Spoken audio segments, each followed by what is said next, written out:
اليمن هي صانعة التاريخ العربي.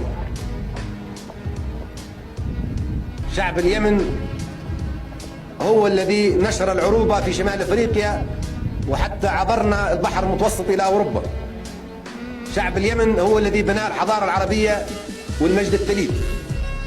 أنتم بناة الحضارة العربية، أنتم الشعب الذي يجب أن يفخر بأنه صنع ماضي العرب ويجب أن يصنع مستقبلهم.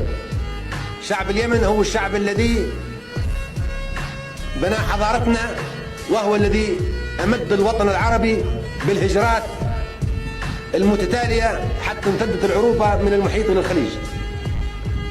أنتم أقوى شعب اليوم فوق الجزيرة العربية بهذه الوحدة. أنتم أقوى من البترول، وأقوى من القواعد الأمريكية، وأقوى من الأغنياء.